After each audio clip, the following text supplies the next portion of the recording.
sacs de farine qui vous intéressent sans doute pour faire des croissants, des beignets ou pourquoi pas un peu de fataya.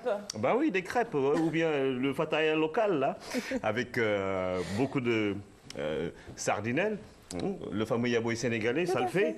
En tout cas, pour le quotidien, l'État est dans la farine de la confusion. Le quotidien fait le point sur le conflit entre les boulangers et les meuniers et explique pourquoi justement l'État tarde à prendre une décision sur la prise justement de la farine de blé. Et c'est tout cela à la une du quotidien qui parle également du procès de maître El Hadj Amadou Sall après le chef de l'État. Le tribunal éteint l'offense alors qu'Aïda Ndiong est à la DIC ce matin. C'est l'enquête sur les biens mal acquis qui se poursuit, nous dit le quotidien.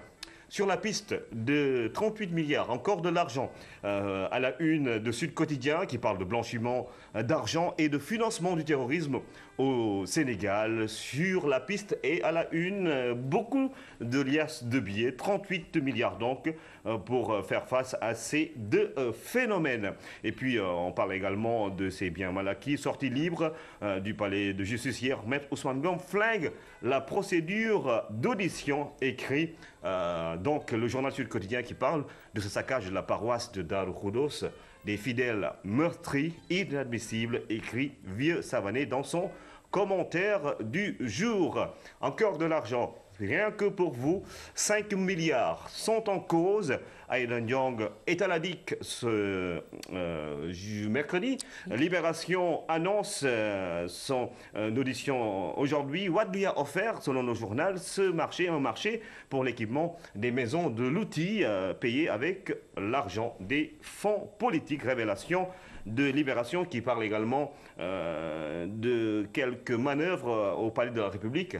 Abou Abel Thiam ciblé, c'est le porte-parole, je pense, conseiller en communication. C'est le porte-parole du président de la République, Abou Abel Thiam, ciblé, Souleymane Jules Diop, qui rôde dans les coulisses. Justement, on parle de la communication au niveau du palais présidentiel. Direct Info ce matin parle de El Hadj Amadou Sall.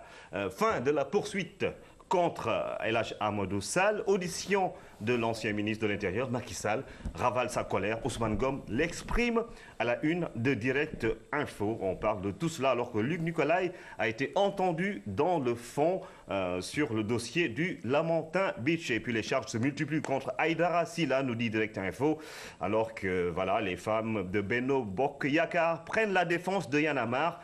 Alerte et veille vis-à-vis du régime de Macky Sall, Y'en a marre, et les jeunes de l'APR qui ne s'entendent pas sur certaines priorités justement du régime actuel. Walfadjri parle également de El Hadj Amadou Sall ce matin qui persiste et signe à propos de ces accusations d'anthropophagie contre Macky Sall. Et on parle également de Luc Nicolaï qui reste en prison à propos de l'affaire du Lamentin Beach. Et puis la banlieue manifeste contre les bassins de la mort, noyades en série justement au niveau des bassins de rétention dans beaucoup de quartiers de la banlieue. Et puis encadrement des lions, Giresse envoie la bande Diouf à la corbeille plutôt qu'à la poubelle, comme ils l'ont écrit. Hein. Des auditions tous azimuts, c'est le titre de l'enquête ce matin qui parle justement des biens mal acquis, le réseau d'affaires de Maître Ousmane Ngom traqué, la piste Aïda Ndiong qui mène à Oumar Sarr, la famille de Mbaye Ndiaye, ADS cuisinée, nous dit l'enquête. Le pays au quotidien, pourquoi les militaires invalides pètent les plombs, sit-in devant le palais de ces militaires invalides. Des millions promis par Macky Sall mettent le feu aux poudres. Leurs pensions ont été ponctionnées de 5 000 à 27 000, nous dit le pays au quotidien. Et puis le hold-up qui vire à l'assassinat au pays de l'oncle Sam Digo, un Sénégalais froidement abattu aux États-Unis. 2 hommes ont tiré à bout portant sur lui dans sa boutique. Il est né en 82, Ousmane Goudiaby vivait à Indianapolis. Froid dans le dos. Hein. Bah oui, c'est ça, quoi. Voilà, c'est Bon, sans commentaire. Le Soleil, en tout cas, ce matin, nous parle justement de la crise au Mali, équipement des forces d'intervention. Le Sénégal va contribuer pour plus d'1 milliard de francs CFA. Et puis, il y a une amélioration dans nos relations avec la Gambie qui parle. C'est une vieille connaissance de la RTS, Babacar Diagne, ambassadeur du Sénégal à Banjul, qui parle justement des relations entre les deux pays. Le Premier ministre n'a pas bloqué le projet de loi sur le tabac dont on parlait hier. C'est Seydou Gueye, le secrétaire général du gouvernement, qui explique. Et puis, Abdoul Mbaye qui revient à la une de Rewmi. On parle cette fois-ci du vol de la valise du Premier ministre à l'aéroport de Dakar. Oui, oui, ça s'est passé comme ça. Un ressortissant gambien arrêté. Les chaussures qu'il portait font partie du butin. 2 valises volées retrouvées dans sa chambre. Entendu à la brigade batterie. Il sera présenté au procureur ce matin.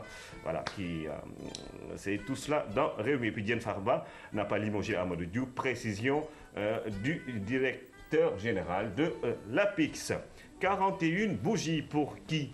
Pour une Gaulo célibataire et qui attend 50 000 je t'aime. Non, 50 000 j'aime. C'est Kumba Gaulo Sek qui fait la une de Walf Grand Place et qui attend sans doute le SMS de Célina à l'une d'Igo. On parle... Ben oui. On en reparlera tout à l'heure. Pourquoi pas? Célina, pourquoi pas quand la nature déteste le vide, Youssou N'Dour, justement, la nature déteste le vide, et Youssou N'Dour, justement, est nostalgique selon Walf Grand Place de sa vie d'artiste.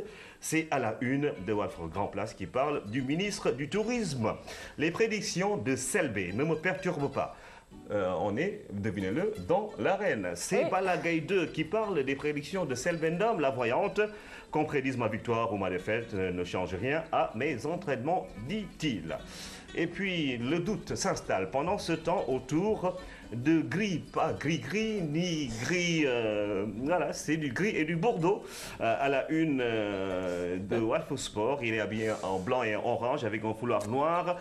Le lutteur de face qui amène les gens à s'interroger sur sa saison cette année. L'effet Luc Nicolaï, sans doute, selon Walf Sport, qui s'intéresse justement à la carrière de Gris Bordeaux. Si Selbé dit que je vais tomber, je vais là.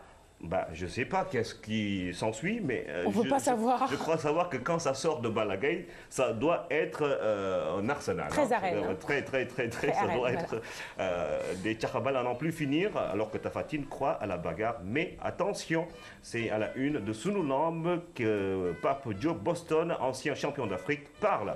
Tout le sport qui nous parle du staff de Alain Giresse, qui présente ses lieutenants, Gadiaga. C'est le Djambar, l'adjoint de l'équipe de Djambar, l'entraîneur de l'équipe de Djambar qui devient adjoint justement de Giresse. On parle de tout cela à la une de tout le sport alors qu'il y a une offensive mystique contre Tapha Tine, du sang, des œufs, des pattes de bœuf déversées chez son coach. Ça, c'est bien la lutte sénégalaise avec son poids mystique.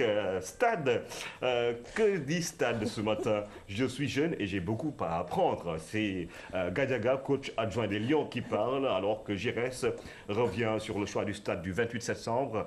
C'est en Guinée. Dussuyé m'a dit que la pelouse est bonne. Dussuyé, c'est l'entraîneur de la Guinée. C'est à l'une d'Ico. Tout cela, c'est dans le stade. Alors,